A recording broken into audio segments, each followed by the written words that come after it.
Welcome to the All Outdoors Photography Podcast with your hosts Henry Doyle and Ryan Taylor, where we discuss all things related to outdoor and nature photography. On today's episode, we discuss all things related to macro and close-up photography when outdoors, including flowers, insects, and more. Make sure to please leave a review on your listening platform of choice and to follow us on Instagram at All Outdoors Photography Podcast. We hope you enjoy the show. Welcome to episode 19 of the All Outdoors Photography Podcast, and we're talking about a field that we really haven't talked about, but it's really a large part of nature photography. Yeah, we're going to talk about macro and close-up photography, everything related to that, scope of what we do. At least I do quite a bit. I don't know about you, Henry, but you said, Yeah, I would say I do a good amount. do you? Okay, cool. It's something, I've definitely done more and more of over the years, and it's honestly, it is a big part of what I do out in the field. Mm-hmm. I would say for me, out of like landscapes, wildlife, and macro is the least, but I still do quite a bit. Mm-hmm. Yeah, it's a different kind of aspect, I guess, of outdoor photography because it's much more slowed down and thoughtful. At least for me, like I always have it mounted on a tripod and stuff, and so it's kind of like landscape, I guess, photography in that kind of case, Yeah, it's a different mindset for sure. Mm-hmm. Yeah, so I guess what we can do is start off by just defining what is macro, like the word itself, and it means anything very large in scale, scope, or capability. So what we're talking about with this is probably just going to be mainly really, really small things that we see out in nature. So stuff like flowers, dragonflies, damselflies, butterflies, moth, mushrooms, lichen, fungi, water droplets, anything of that. That's a lot of stuff, but like it covers a whole different. It's like its own genre, really. And so it's just anything small that we find out there that we really want to enlarge in the frame and create this what they call a 1-to-1 ratio magnification. For sure. I think sometimes people get confused by the word macro because it's not micro, but it's macro. People get, or at least I've met some new photographers that just don't understand what I'm talking about when I say I do some macro photography. It's definitely a confusing word.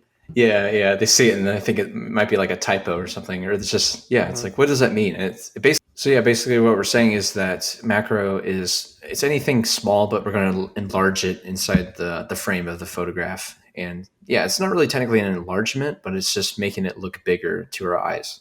It's magnifying it. And there's some very complicated like technical aspects I know with lenses, like magnification ratio and all that. I don't know if you agree, but I feel like macro is almost the most technical field of photography. Like all the focus distancing and all the lens looks and stuff, and just very complicated. I'd say maybe second place, but first place for me would be Astro. I'd say nighttime. Yeah, true. Yeah, with like you very, gotta like rotate your camera and stuff if you want to get a long exposure and all kinds of stuff. If you like pony up for one of those star tracker things on a tripod head, it's just insane. And then you're just breaking it down to different details. But anyways, that'll be a whole nother episode, hopefully soon. But yeah, I mean, macro is definitely a technical one. There's a lot of stuff that goes into it. I know like I said, just a second ago, I said it was that I use a tripod. And so that helps me slow down and really focus. I do manual focus most of the time with it. And just it helps me compose it a little better than handheld, and I can slow down that shutter to bring in more light, of course. For sure. Yeah. Are you pretty well versed on like macro wise the technical aspects, or do you just kind of shoot? Yeah, I mean, it really just. I always say that like I really don't know much about my camera, and that sounds silly. Like you might look at my photographs, and I don't know. You may say like, "Wow, you must be really knowledgeable," and I'm like, I'm not really. Like I just have like a certain like workflow I kind of mastered, but like that's just what works for me, and it's not necessarily what's like I don't know everything, of course, and you truly can't, honestly. But yeah, what I use for my setup is just an extension tube and just photograph at that. I don't even have like a dedicated macro lens or any of that sort, so it's nothing flashy or fancy. I'm just simply, like I said, tripod that. I use a small telephoto, like a 75 to 300, and I usually keep it real wide aperture, like f5.6, and just go for there with the rest of the settings. So could you basically explain to the audience like what an extension tube is? Because I know, at least for me when I was beginning, it was kind of really confusing. Yeah. Okay. Yeah. So Personally, for me, I would say if anyone wants to get into macro, maybe after listening to this episode, perhaps I would say to get an extension tube, or at least even a set of them, like a set of three or however many you get. An extension tube is think of it as like a little bridge in between your lens and your camera body, and it's literally just a hollowed out piece of it has lens contacts, and it has a little switch so you can quick release it, to mount it, demount it from your tripod. Excuse me, your camera and your lens. And so, yeah, it literally just has a pair of lens contacts, and it's all it does is it helps bring the distance in between your lens and your camera so that you can zoom in closer. So it's basically just like almost like a mirror, but it's not a mirror, if that makes sense. Mhm. So it's a And I weird like piece of tech because it looks very, very low key, like yeah, not anything special, and they're very affordable too. So I would say that's a good like gateway into this kind of field if you want to.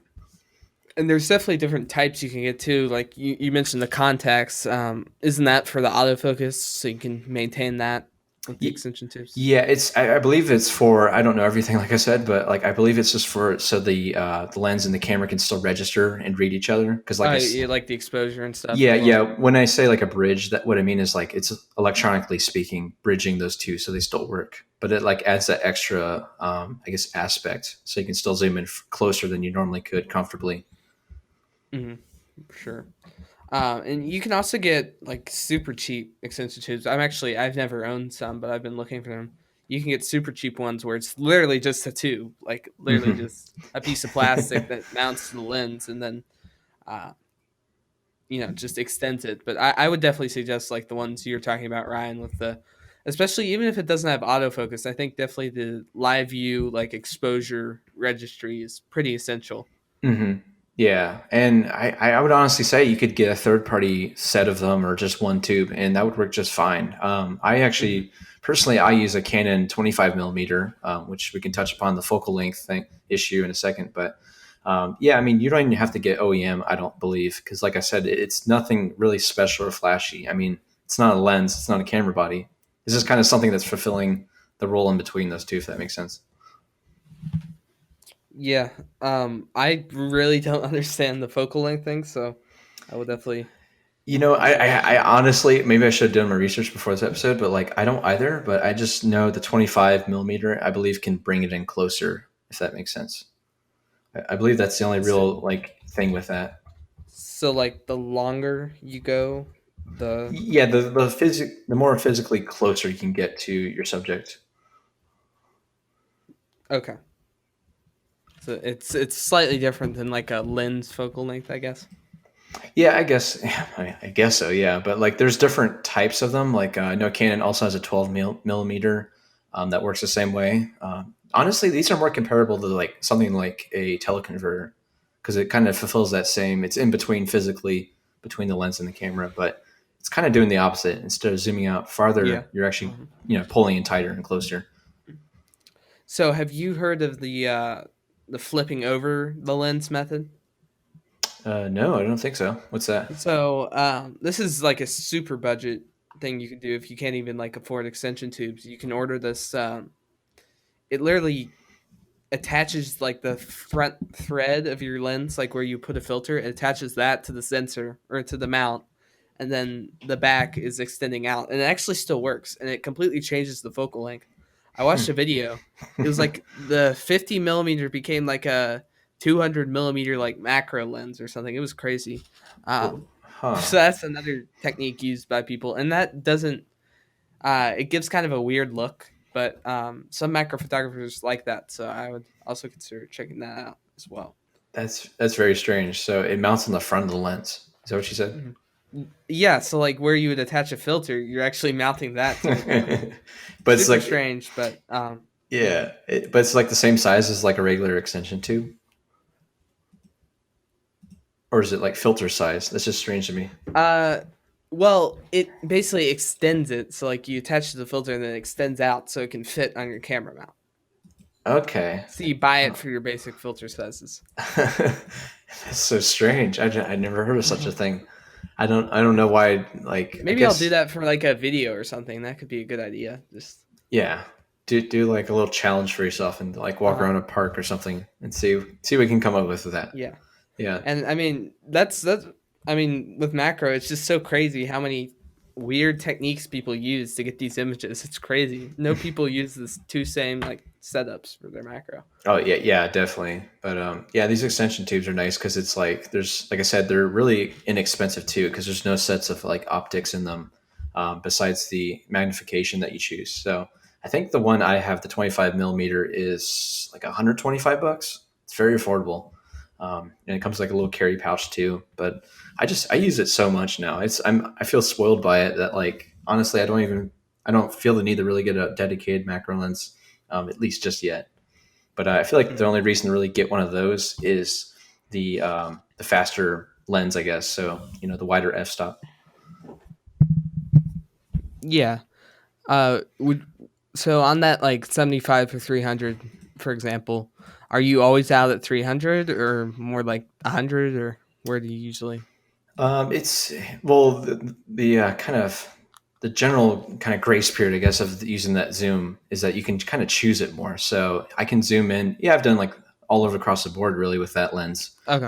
Yeah, I've done like up to 300 before, just to try it. And yeah, it does drop out the background very, very well. But most of the time, I'd say yeah, I'm usually around the 100, range, just wherever it needs to, autofocus just right. But Mhm. yeah, the nice thing Uh, about that zoom lens is that, like I said, you can kind of have that. There's a little like space in between, if that makes sense, but you're still really close up to the subject. True. Yeah, and I feel like the extension of the zoom lens as well kind of like a built-in extension tube almost. Well, I guess the focal distance lessens, so it kind of evens out, but uh, Hmm. still an extra little movement, I guess. Yeah, I think it's just like the farther zoomed out you are, the more it's gonna feel like it's like a macro photograph. Mhm. Yeah, I know. At least for me, I'm using the 24 to 240. I just usually go all the way into 240, especially for flowers. I just find that gives me the best look, and I'm surprised. It was just it's basically a kit lens, but it has a really good minimum focusing distance. Like I used to own a 7200 f4, and the focus distance on that was terrible. Like I had to go way back. And this one, I can get like right up on it, so it's really nice. Hmm. That's interesting. Yeah. So would you ever buy a set of them then? Like extension tubes. Yeah. Yeah, I think I probably will pretty soon. Either that or I have seen some pretty cheap macro lenses. Like I know an extension tube would create a similar look, but I was also thinking I could use it for like portraits a little bit. So I found like a non Yeah. L series, like 100 millimeter 2.8. I feel like that could be cool.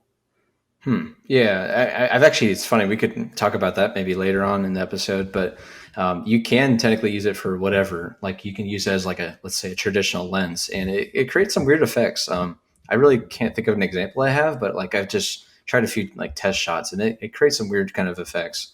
When you like point at like let's say a traditional landscape, something that's actually like far away. It's pretty neat, yeah, to mess around with at least. Hmm. And there's really no negatives, right? I think it's just pretty much similar look. It's just when you get close is when the real differences start to Yeah. show up. Oh yeah, yeah. The lens still reads it like it would normally, but it's just kind of like it makes. I don't know how to describe it. Like the perspective of the image looks kind of strange. Like I've tried mounting it to a wide angle lens, an extension tube, and it's like it does it. It fulfills the job, but it's just kind of strange look to it. Um, Oh. but it's something to experiment with, I think. I mean, I've seen a lot of macro photographers use like vintage, like really wide lenses and with extension tubes, and they get super close up, and it creates like like you were saying, like the weirdest look, but it's still definitely very cool. And you could still technically define it as macro, in such Hmm. a way because it is that one-to-one magnification where everything's really close up and true to life. It's pretty neat. But I will say, yeah, the reason why I keep talking up these tubes is that they're like a really nice way to get into it if you're a beginner. And if you buy a set of them, they're more than likely going to be compatible because they'll be the same brand. And you can actually stack them too, which provides that more greater depth of field too. So it's just something to consider maybe if you're like going to shop around for them. Hmm. Yeah, and the macro certification itself, it's all about that magnification ratio. So a true macro lens is one by one, or Mhm. yeah, 1 to 1 macro. So if you're looking for a dedicated macro lens, make sure it's actually 1-to-1 macro, because I know there's a lot of kit lenses that will say they're macro or something, Yeah. but they're really not. It's just a complete It, scam. yeah, I guess it's one way to put it. It's like it kind of is scammy because it's like it simulates it. It's not true macro, and it sounds like we're being purist over here, but like no, it's like factually that's what it is, not and all that stuff. But yeah, it's just something to try out because you could try like a side by side comparison. Let's say you use the same lens, same camera body, and you have an extension tube and without. You take the same subject, let's say mounted on a tripod head on, and you're going to notice the difference. It's going to be very obvious because you're going to be like, well, this one's really pulled in closer. Okay. So, do you use a tripod for your macro photography? Yeah, I already said that, I think. Yeah, I pretty much use it Really? for, Okay. I think I said it twice, but it's all right. We're getting into a lot of information already about gear and stuff. Yeah, so I would say for 95% of what my macro is, I do use a tripod. There's a few times I'll experiment with handheld. But like I said, honestly, it's like I like to have that slower shutter, unless if there's wind that might move, like let's say the floral subject around. Most of the time, I like to have that slower shutter, just setting so it makes it much nicer exposure than if I was shooting handheld because you have camera shake. And when I'm using the small telephoto lens with the extension tube, it protrudes pretty far out from the camera. So hand holding that and getting it so it's pin sharp is like next to near impossible. It's not heavy, but like, you know what I mean? Where it's like the slightest camera shake is just going to throw it off. So I try to use a For tripod sure. whenever. I'm pretty much the same way.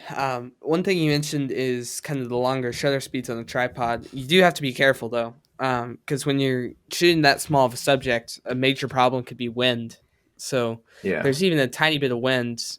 A longer exposure will definitely create some blur in the image. You do have to be careful with that. Uh-huh. And that's kind of a good transition into camera settings. So, what on a normal day, what would be your ideal macro settings? The wider the better in terms of aperture, but like you don't necessarily need to be at the farthest end. So like let's say I believe the telephoto in question I'm using most of the time with my macro that I've been talking about. It has a variable aperture because it's not really like a Pro Series lens, but it's still one that I've had for like almost 5 years now and counting. And I think it's about f5 to 5.6. So at the 300, the farther range zoomed out, it's going to be about 5.6. Obviously, if you're close up to the 100 range with the focal length, then it's going to be around the 5. But like honestly, I would keep it about like a 6.3, a 7.1, an f8, and that's a good rule of thumb. Not even just macro, but like any lens, because they usually say the sharpest point with your aperture with the lens is going to be a few stops lower. So it's just something to kind of keep in mind. So I'll be usually around the f8, maybe f9. And that's still really with that. Do you ever go beyond that? Like, do you ever specific Not, situations? I don't really need to. Like, I just don't find the point in doing that because you want to get that nice background so it does look like a macro photograph. You can kind of simulate it, but like it just doesn't look quite the same if you're past maybe 10, Mm-hmm. and stuff like that. So I usually keep it around like I said, f6.3, let's say, to f9. Nothing really above 10. I just don't see the point, Mm-hmm. quite frankly, because anything too wide and gets really soft. Yeah, Anything you that's get that too annoying background and stuff. It's just kind of undesirable. yeah, it gets too soft if it's way too wide, and if it's way too narrow of an aperture, then it's like you just have so much of the background, like you said, Henry. It's like it just gets kind of cluttered that way, unless if you let's say compose it to make it look better. But even then, you can't avoid stuff like that if you're doing like a flower or something. Mm-hmm. Yeah, I would say I'm probably around f8 to f16. Now it is slightly different for me because keep in mind you've got like a smaller sensor, so your Hmm. equivalent is about similar to mine. It's kind of complicated, but yeah. So I think we both achieve similar levels of like depth of field. Um, Yeah, but I'm not one of those people that'll go like down to like f32 to get everything in focus. Like you said, that's just ugly in my opinion, and it's just you have to bump up your ISO, and just a lot of problems comes with that. yeah. It's the exposure triangle, and it's like you have to trade off things. And I'm like, well, I want a wider aperture and all that stuff. Keep the ISO as low as you can. Shutter can be kind of variable, but like I said, nowadays I try to plan going on a windless day just so I don't have to worry about wind.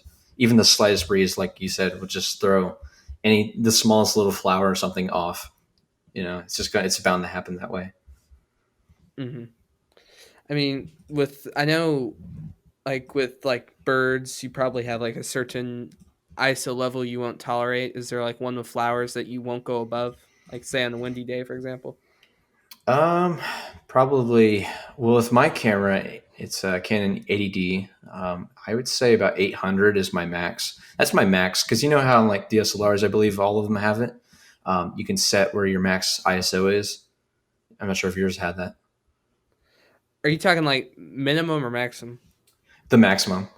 Okay. The, Yeah, I don't really use it that setting, but yeah, mine has that. Okay. Yeah, I have mine set because I did like the noise test and all that stuff, and I found 800 in like a decent lighting condition. It starts to create noise after that, especially past 1,000. So I try to keep it definitely below 800. I try not to keep it at that 800. I try to, I mean, the lower the better, obviously. So 100, 200 is ideal. Anything in between, 400 is a good threshold too. So just anything under eight is really my goal, I guess. And I usually Hmm. achieve it because there's usually sufficient amount of light. Yeah.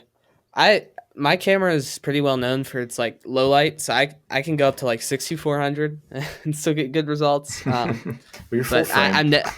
yeah, yeah, yeah.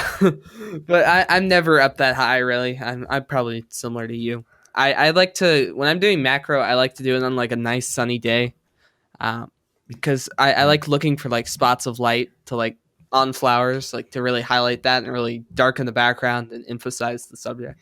That's right. I remember. I think we mentioned on a previous episode, like you and me differ on that because I like the really soft light, like an overcast day when I do macro. But you like a bright sunny day. But it's just whatever you want to achieve, I guess. Yeah, for sure. I mean, I'll shoot on the neutral days. I think for this is kind of like a double negative, I guess, but for like kind of the wider macro scenes, I like more neutral light. Like if I'm capturing Hmm. like blades of grass or something, or you know what I mean, like kind of like a scene of like a bunch of rocks. It's good to have the neutral light so there's not like bright spots, but like a very very small like concentrated area. Okay. It's nice to have like a clear like spotlight kind of down on that. Interesting. Yeah. The only way I could see myself doing that is like if I really drop that background out of focus and creates bokeh on that, like kind of that spotlight, kind of like dew drops on a grass, which is another macro thing I've done before. But yeah, I mean, it depends on what you're going after. I typically don't like the harsh shadows that like flowers cast on themselves. Depending on where the direction the sun is in the sky. Yeah, for sure. That could definitely be a problem. Another thing you have to worry about is if it's in a forest, you can even get like trees even casting down on the flowers and stuff, and just a lot of problems with that. But I uh, find because I would say big time prime time for me with macro is like March and April if I want to do flowers, let's say, because spring ephemerals are bountiful anywhere, and they kind of roll out each week. It's kind of like a little schedule that they all do every year. That's pretty consistent. So if you know your kind of botany and stuff, and so I find with like if it gets sunny, kind of midday light, and I've been out like all morning, let's say, and if I position myself just right, I can kind of have the sun against my back and I have my shadow casted on the flower. And that can create some interesting results as well. Or just kind of you're acting kind of as like a diffuser in a way with your back. yeah, You have to get creative sometimes, I think. So that's uh, just something I've learned over time. for sure. And macro photography in general is definitely a very creative art. Have you ever Mhm. used Flash to provide some lighting? Yeah, very early on, I would mount an external flash, a speed light, onto my camera. I really don't do that anymore. Like, I just prefer available light whenever possible. There's very, very rarely am I like, man, I really wish I used flash for that macro photograph. I don't think I've ever said that honestly. But yeah, early on, I did experiment with it just to act almost as like a bounce light or reflector and fill in shadow details. Just a small little pop, nothing too insanely powerful because you can set that obviously on your speed light. But one thing is you can actually have that mounted onto the camera hot shoe, and you can have it on like one of those like telephone cords if you've ever seen them, and you can kind of position it more so you can do it to the left or right and have a little more creative control over it. So that way it's Mhm. not just mounted directly on the hot shoe, pointed at the flower or whatever. Yeah, like even I've seen like behind the flower before to like create like a nice silhouette even. Ooh, Uh, yeah, yeah. I also saw one where it was like a very subtle amount of flash, but they like kind of shown it through the petals, so it was like kind of reflecting under it. It was like super cool. There's one if we talk about composition, there's one creative technique I've tried maybe once or twice. I want to do it some more, but what you do is if you want to get like you ever seen those like obscured kind of like I don't know what you call it, like foreground blur, I guess. And so what you do is you get your macro set up already. You point it at some flower, let's say, and you have a petal or something from another flower directly in front of your camera, and then you focus manual focus outside of that and focus on the let's say the background flower that you actually want to be set on, and it creates this kind of hazy look that if you do it right, I think, and with the right light, let's say, and the right settings, it might kind of look kind of dreamy and ethereal, which could be pretty neat. So something to maybe experiment with. Do you do that often, or is it just kind of an No, I experiment? like I said, it's something that like I've maybe done once or twice when the opportunity arose and it kind of worked out. But it's something I want to try more of. But it's something I just learned from the books I've read and stuff. Kind of cool, I guess, compositional technique. Hmm. Um, so kind of subject wise, is there like a do you prefer flowers, bugs, grasses, water? Yes, Yes. yes, all the above. Well, we're all outdoors here. Yeah. Uh-huh. Yeah, so I'd say the biggest thing is like wildflowers. I'll go to like a botanical garden near me. There's a few in my kind of area of Ohio, which is I'm very fortunate for. So you go in like the spring, summer, early fall, and you get tons of different subjects. And I could spend hours. I've spent entire days out at these places that are less than a mile long. Like they're not big gardens most of the time, but there's just so much to see. It's jam packed in this one spot. That's just like there's so much color, so many different varieties, both cultivated and wildflowers. And yeah, it's just a lot of fun. A lot of fun to learn about them, experiment with techniques, and most of the time they're really not that busy, so you can kind of just go at your own pace and just kind of relax and learn your techniques and stuff and hone on them. Um, Other than that, I do a lot. I have done a lot, at least in 2019. I did tons of. I would do dragonflies and damselflies, which they belong to the order Odonata, and they're, as you can imagine, very very hard to do. I've seen in-flight shots, but they're very difficult to achieve because they're just so small and buzz around and stuff. But they're a lot of fun to learn about because you just think they all look the same, but like you really get these macro photographs, and you're like, you pick out the different details. They're different, the species, the colors, and I don't know. It just makes you really appreciate them more. I think, honestly. And then same with butterflies and moths. I do those tons too as well. And yeah, water droplets. If it's after a rainy day or something, and you get like a nice leaf or something on the ground, that presents a great opportunity as well for macro. Do they the insects particularly, do they stay still or do you have to like use No. long shutter speeds or I've heard the stories of people freezing like butterflies so they could stay in place. I don't do that. I mean, well, honestly, there's actually naturally that can happen if there's like frost early fall because you still get butterflies in like September, maybe October a little bit, and that early morning frost will freeze them, so they will be stuck for a little while and they can't move their wings because they're so delicate and all that stuff. But yeah, no, I try to keep things as natural as possible. So if it flies away or flaps its wings away, stuff like that, like I just accept it. yeah. Wait. The patience is the name of the game. So you just kind of have to wait for the next one to arrive and be pretty Mhm. focused on, let's say, a flower and just be ready for it. I was watching this YouTube series called Wild Photo Adventures. It used to be on TV, but now it's like on YouTube. There's one episode about this macro photographer that humanely as you can be, he humanely captures insects in the wild, and he has his own portable studio that he brings with him, made out of like PVC pipes, and they'll set everything up, keep the not bird. What am I saying? Keep the insects like not sedated, but keep them calm by creating like a little habitat and like shooting them Hmm. in like a studio with like a clean background and everything. Hmm. It was super cool. So there are humane ways to capture the insects. Like I said, humane as you possibly can be, but you definitely have to be an expert in order to do that safely. Yeah, well, it takes a certain person to really get them under those controlled conditions and have the lighting. I mean, I guess I can appreciate that a little bit, but I find personally for me, I like a natural background behind it. I got tons of dragonfly and damselfly shots of them on like boardwalks because of course they're really populated in wetlands in the summertime. So it just kind of comes with the territory when you got wood planks situated about it and all that stuff. But I mean, yeah, it's a matter of preference, I guess, at that point.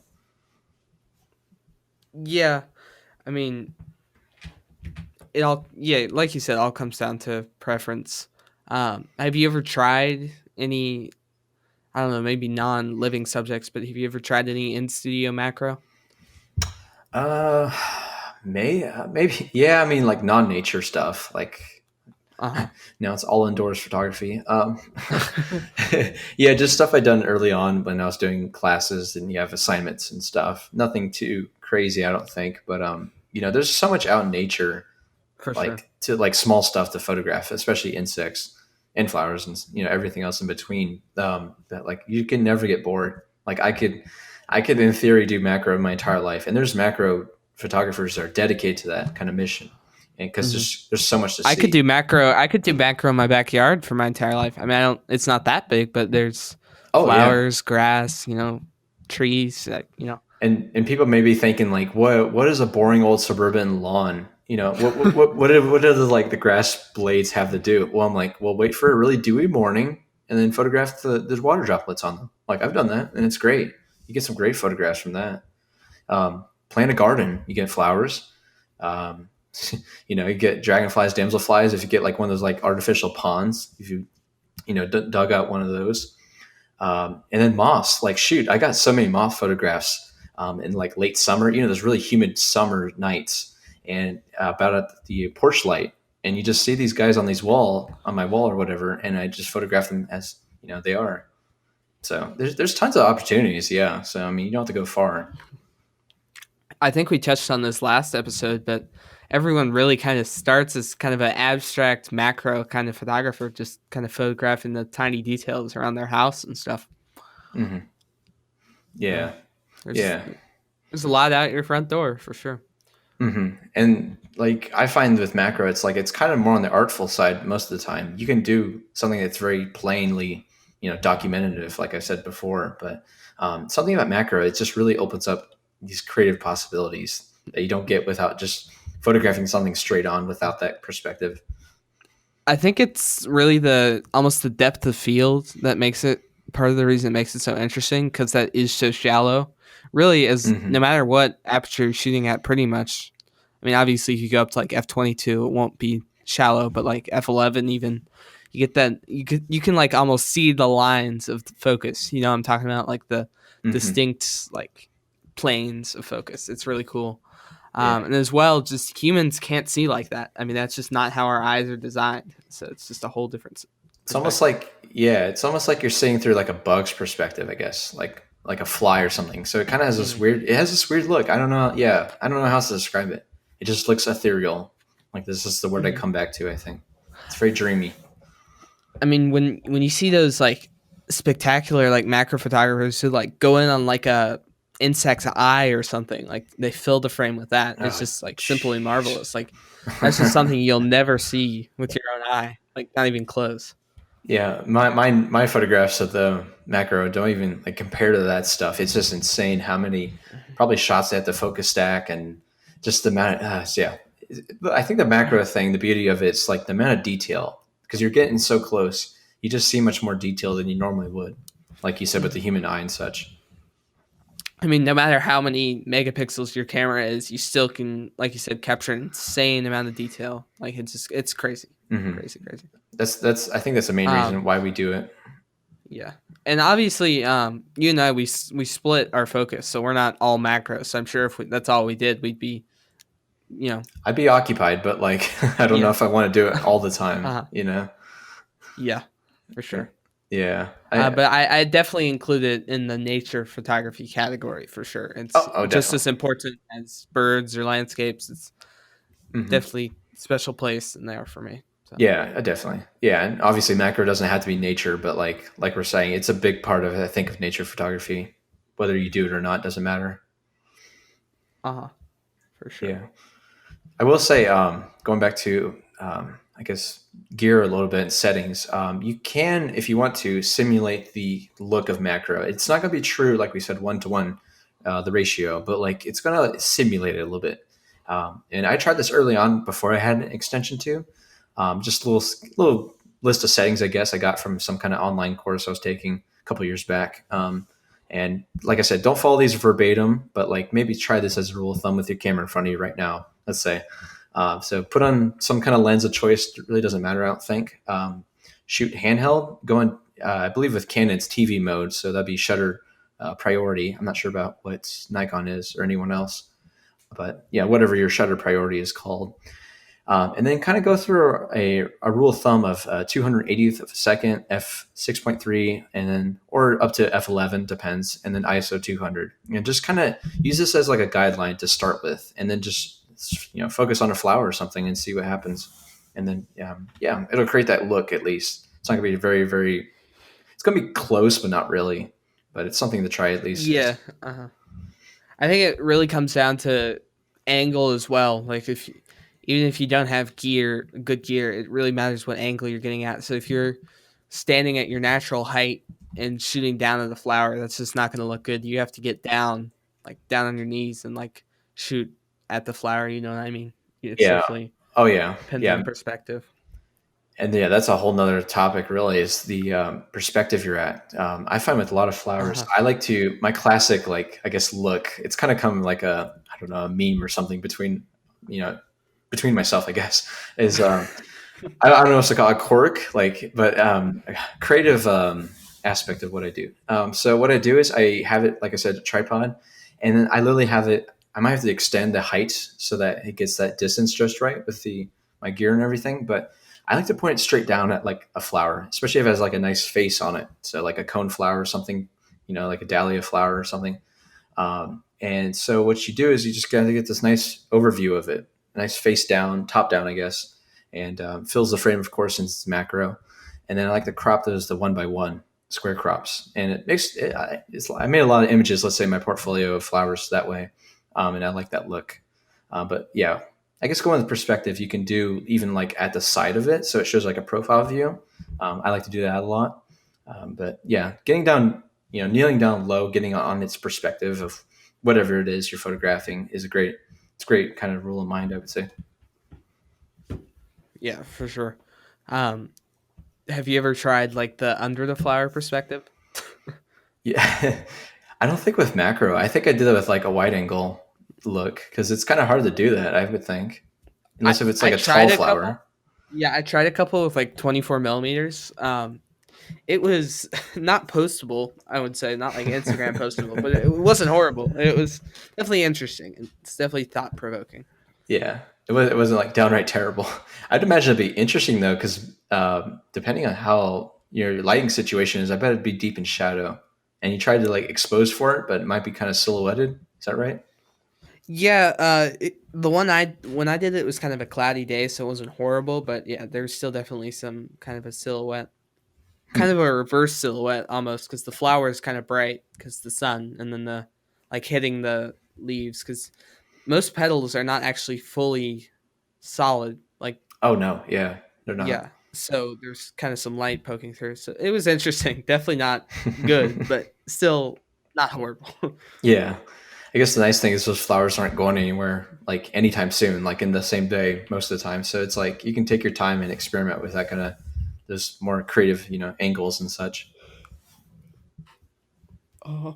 Um, so what would you say is your favorite season for shooting flowers? I would think it'd be spring, but I don't know. Like What I are your thoughts said, on that?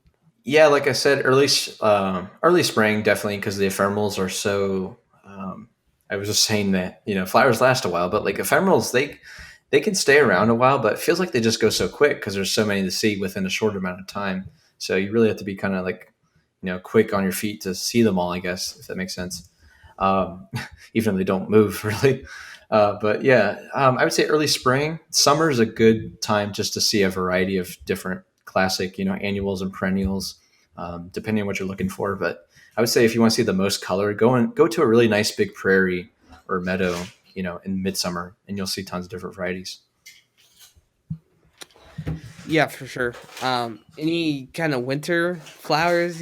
Like, I know sometimes you can, at least in Louisville, hear me out. It's kind of crazy, but there'll be these like warm spells for like a couple days, and we'll have like, we always plant daffodils. So these daffodils will like sprout up in the middle of the winter. And it's just like I've taken some macros. It's just kind of a strange contrast, but it's like, I don't know.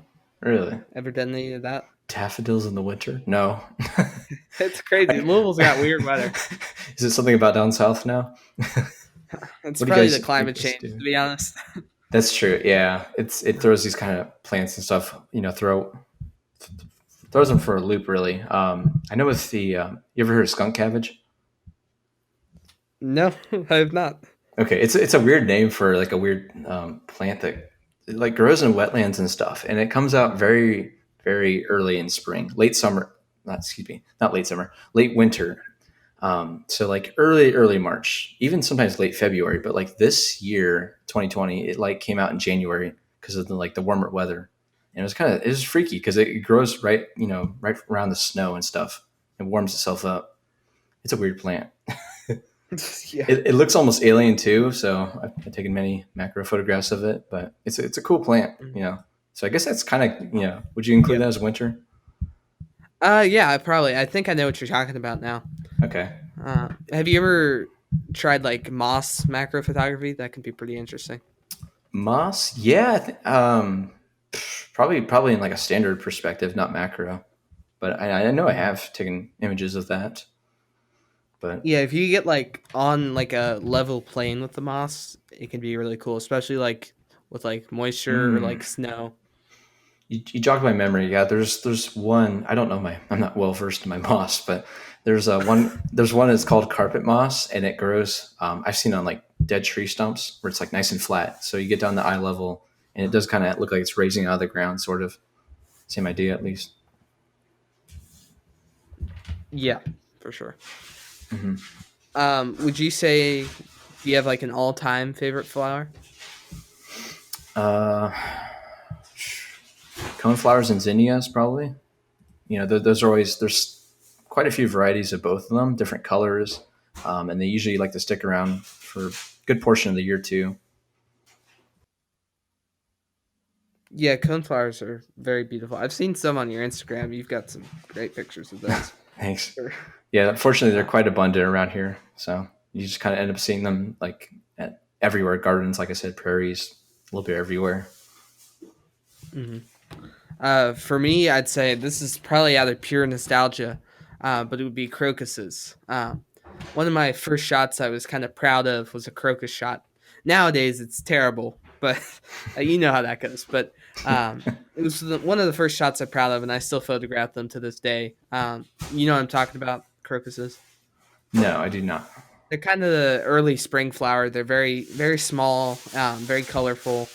Uh, they really don't have like stems. Really, they're kind of pretty much grow on the ground almost. Hmm. Uh, it's just kind of an interesting flower. So Hmm. I don't know if we have them up here, honestly. I mean, you probably do. It's not too far, but Is that the common name for it, or is there something else? I think it's crocus. So I'll look it up real quick. But Yeah, I'm looking it up too. So March, April. yeah, Okay. yeah, All right.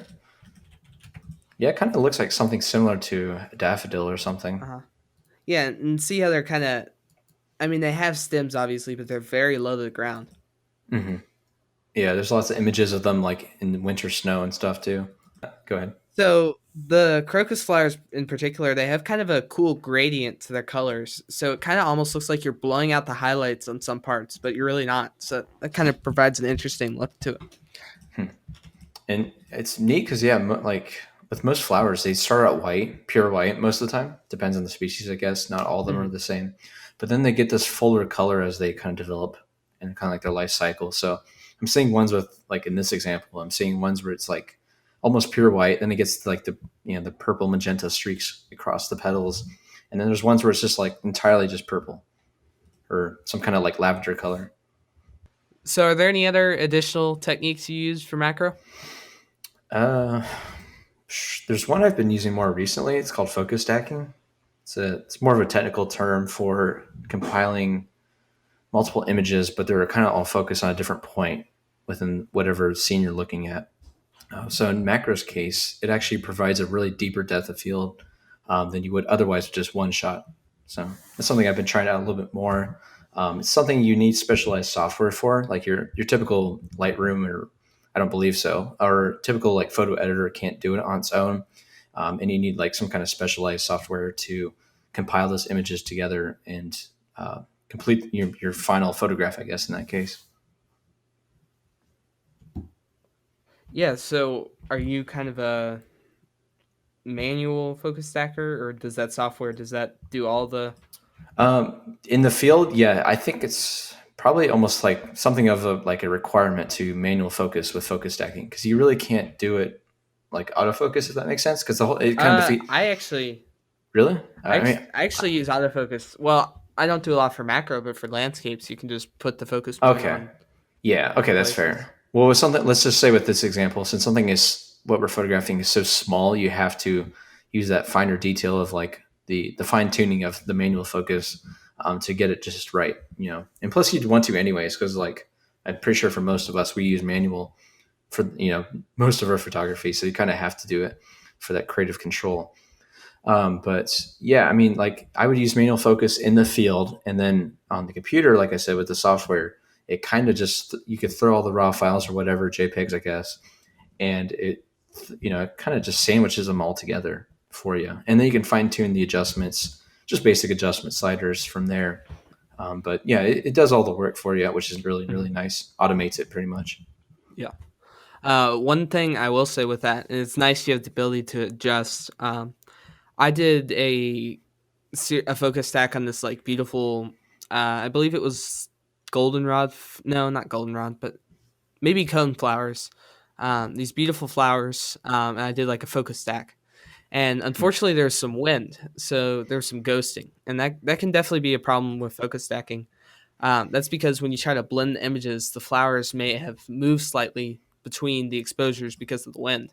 So you Mm, do have to keep that in mind, and it can create kind of like a weird kind of like ring around the subject. Have you ever had yeah, problems with that? I've had that with HDR as well, but yeah, macro. Yeah, it's there's been a few times that sort of thing has happened, and you just you can try to remedy it in post, but you just might have to like scrap the one file that doesn't line up quite right if it has been a windy day. But I guess if there's one thing I'd give as like a pointer to beginners is that try to, unless you want to get something that's creatively blurred intentionally, just like our last episode said about.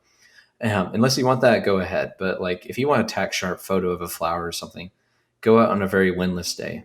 That's all I can really say about that. You're gonna be a lot Yeah. less frustrated, I think. Your patience And and everything. even I would say if it's a windless day, make sure you're at least keeping that shutter speed at like I don't know. Would you say like 1/50th of a second at least probably? I mean, that's pretty slow. I mean, honestly, I would do like 250th or something. But I keep my shutter really fast most of the time, just in case. I like to be better safe than sorry. Yeah, But I mean, yeah, it just depends. Or even go out on like a day where it's a little breeze, but it kind of, it comes and goes. And that way you can kind of just pause, take the shot or a few, and then just wait for, the wind to die down or whatever. hmm But yeah, it's something, this whole macro thing, it's something, it's neat, of course, but it's something you really have to experiment with hands on. Just go out with your gear and see what you can really come up with and check your results on the computer later on. Or I guess if you shoot for film, sure. check on the darkroom. Mhm. So whatever you may use. And like mentioned earlier, macro is just really just all about experimentation. There's so much stuff you can do, so Oh many yeah, different perspectives. it's Um, just plain fun. yeah, I found it to be a big part of my enjoyment of photography outdoors. for sure. Say you're out in a landscape and you're not having fun doing the wide scene, why not just zoom in a little bit and go down to the floor, to the forest floor, and see what you can get there? You know? Definitely. I know. I know you've mentioned it. I posted one photo recently on Instagram that's like it's very popular. It's the New England aster flower shot, and I was had the most gorgeous like late summer sunset. It was like the ball of fire. The sky was entirely orange. It was gorgeous. I was at like this local wetland that's a few minutes from my house. It's one I've been to many millions of times, it feels like. But I was over here just fixated on pointing my camera down instead of up at the sunset because I didn't have a good composition and other reasons. But I was so fixated on this aster like cluster of flowers that I was just like, this is about as good as it gets, And it's like, it just depends on the situation. But like in that case, I'm like, this flower means more to me right now than the sunset, at least from a photography standpoint. Mm-hmm. Yeah. But yeah, sure. Is there anything else you wanted to say about macro or anything close up? I don't think so. No. I mean, we touched on a decent amount of, I guess, things and stuff, tips for beginners and personally what both of us use for, our workflow and setup. But yeah, something to try out. So hopefully any of you guys enjoy it, or leave us comments if you do macro and share your photos. Okay. So you got any announcements, Ryan? I guess a couple I could rattle off real quick. I did my first engagement shoot outdoors, of course. Clients really liked it. I was a little nervous the whole time. I was like, I don't know if I can really pull this off, but managed to do it pretty well, I think. And they were happy with the photos. So that turned out pretty well. And other than that, stay tuned. I keep saying it, hyping it up, but calendar and a photo book by the end of the year. I'm going to make those two happen, and they'll be for sale, of course. So, keep an eye on that, I guess, on my website and social. For sure. How about you? I actually just completed my calendar. So, ooh, okay. If you guys, I'm working on a website, early stages, so I'm not going to be selling it through there. I'm probably going to do just Instagram story and stuff. Can we look at a January 1st release date for your website? Yeah, I think so. Yeah, it's going to be like a Christmas break project for me. So cool. Yeah. Even better, dude. Awesome. So just DM me if you'd like one. It's a pretty large calendar, actually. I'd say it's probably 21 inches, I think. Jeez. I think that was the size. Yeah. 21. Yeah, it's a pretty big calendar, and I did like month. It's like month based, so the photos I took in January go in January, or my favorite photo in January goes in January. So I did it like that. Of course. And it's just a basic white design, just very minimalistic. Is it landscapes? Landscapes only? No, it's not landscapes only, but it's landscape orientation, so it kind of fills the whole. Oh, okay. Okay, so it's got like birds and it's got macro, pretty much anything. Landscapes, wildlife. Yeah. Okay. Cool. How much is it, if you don't mind me asking? Can I get back to you on that? Because I really haven't thought about that. It's all good. Yeah. Just let us all know. Yeah. I'm not going to be expecting too many people, so you don't have to buy one. Don't worry about it. No, I will. Okay. Gosh. Okay. Yeah. It'll be fun. All right. Well, cool. I think that's it, guys. So thank you so much for listening. Thank you for watching. Yeah. Bye. Thank you so much for watching the All Outdoors Photography Podcast. You can find us on Spotify, Apple Podcasts, Google Podcasts, and the video version on YouTube as well. You can subscribe down below, and we look forward to seeing you in the next one. Thank you.